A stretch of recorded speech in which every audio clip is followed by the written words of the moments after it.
जी, तो ये है हमारा आज का मौज़ू जिसका कुछ नाम वाम इस तरह से है, लालच बुरी बला है।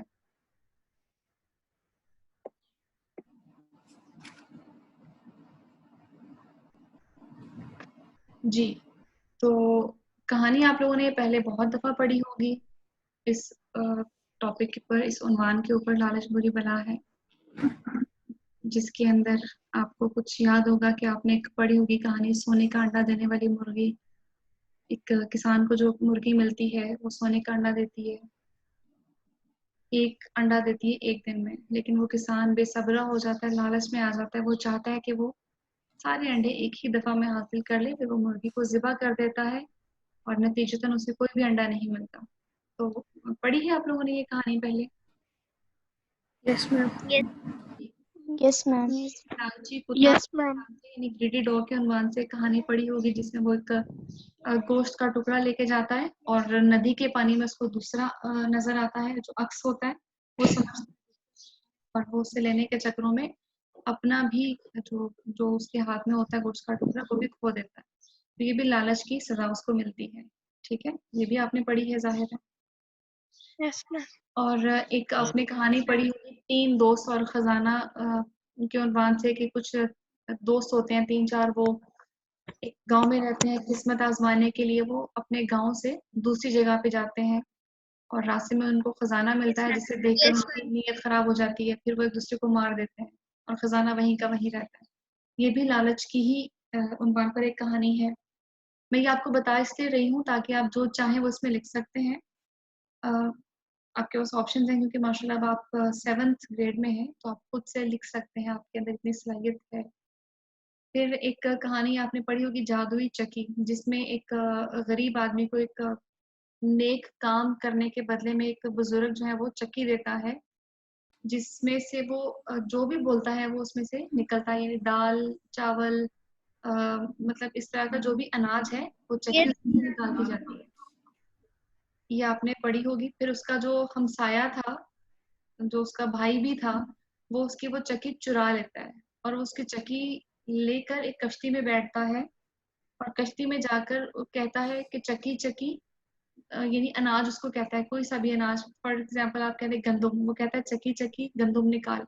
वो गंदुम निकालती है, लेकिन इस चक्की को बंद करने का, रोकने का एक तरीका था जो उस आदमी को पता नहीं था। उसने लालच में आके वो चक्की वहां से चुरा ली। उसको बंद करने के लिए उसके ऊपर एक खास कपड़ा डालना पड़ता था रेड कलर का, और वो कपड़ा उसके पास नहीं होता। तो इस तरह वो आदमी कश्ती में जब बैठता है कि वो उस चक्की को कहीं दूर ले जाएगा, दूसरे कहीं इलाके में जहाँ पे ये आदमी तलाश ना कर सके चक्की, तो कश्ती में बैठे-बैठे वो इतना ज़्यादा अनाज हो जाता है कि बोझ से वो कश्ती डूब जाती है पानी में। इस तरह उसको भी लालच की सज़ा मिलती है। तो क्या आपने ये पहले पढ़ी हुई है कहानी जादुई चक्की? Yes yes ma'am. Ma'am. Yes जब मैं छोटी हाँ जी, मैम मैंने ये पढ़ी है। पढ़ी है ये, ठीक है। ये आपके सामने एक बहुत बड़ा-सा एक ब्योहैकल किस्म का कद्दू रखा हुआ है जिसको पम्पकिन कहते हैं। अम, हो सकता है आपको कुछ ज़्यादा ही बड़ा लगे और ये वाक़ई ज़्यादा बड़ा है।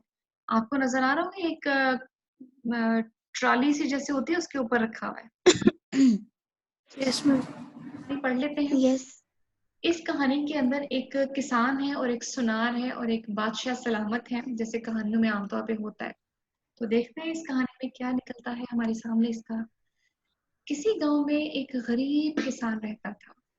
किसान सारा दिन अपने खेत में मेहनत करता था। किसान के पड़ोस में एक सुनार का घर था। सुनार कहते हैं जो ज्वेलर होते हैं ना, जो सोना बेचते हैं। ये सुनार अमीर होने के साथ साथ बेहद लालची भी था।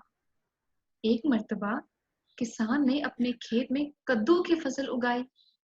फसल बहुत अच्छी हुई और खेत बड़े बड़े कद्दुओं से भर गया, यानी पंपकिन, ठीक है।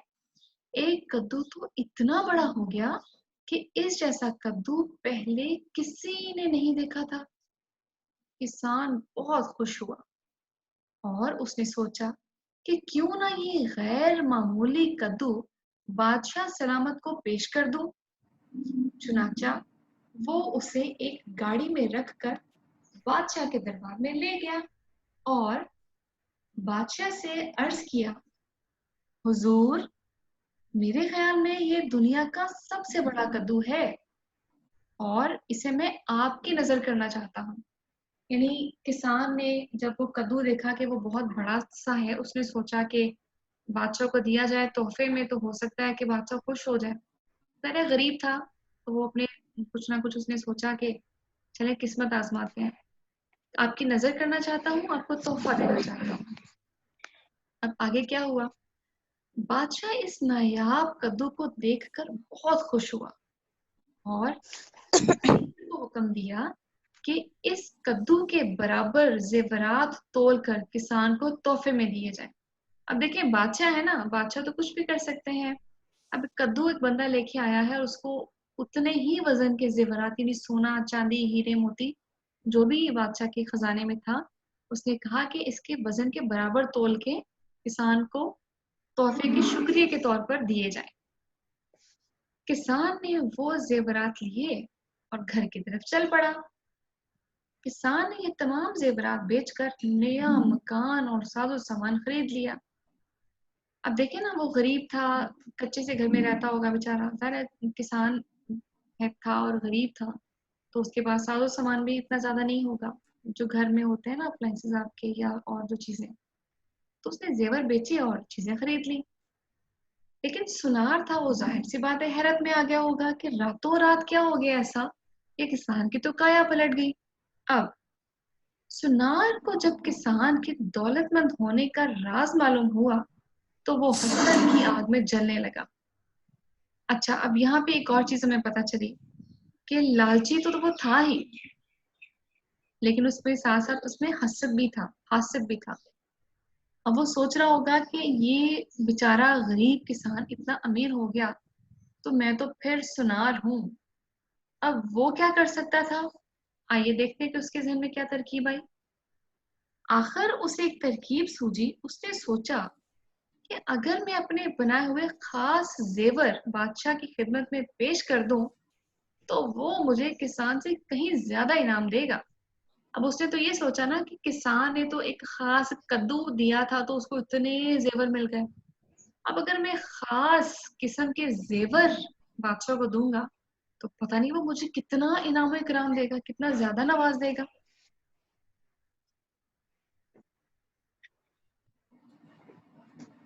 तो ये सोचते हुए वो अपने बनाए हुए खास जेवर, उसने क्या किया, अपने बनाए हुए खास जेवर पोटली में रखे और बादशाह की खिदमत में हाजिर हुआ और कहा, बादशाह सलामत, मैं अपने बनाए हुए खास जेवरात आपके हुजूर में पेश करना चाहता हूँ।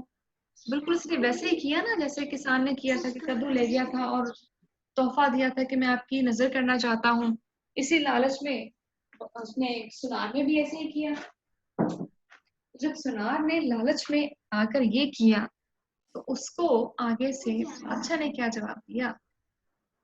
बादशाह ने इसका तोहफा कबूल करते हुए सोचा कि इसके बदले में इसे क्या इनाम दिया जाए। अचानक बादशाह की नजर यानी इसकी नजर गैर मामूली कद्दू पर पड़ी।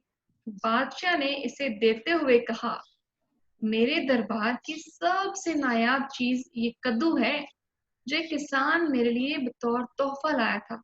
मैं तुम्हें वही कद्दू अनायत करता हूँ। सुनार ये सुनकर सकते में आ गया।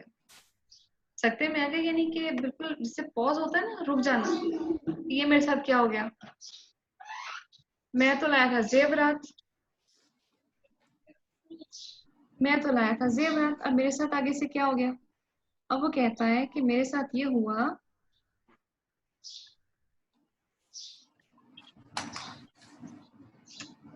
इसलिए लरजती हुई आवाज में बादशाह का शुक्रिया अदा किया और घर की तरफ चल दिया। इसके जहन में ये जुमला गर्दिश कर रहा था, लालच बुरी बला। अब उसने लालच में आकर ज्यादा जेवरात हासिल करने के चक्करों में अपने जो खास जेवरात थे वो उनसे भी हाथ धो बैठा। तो ये था आज का हमारा टॉपिक लालच बुरी बला है के उन्वान पर एक नई कहानी। उम्मीद आपको अच्छी भी लगी होगी।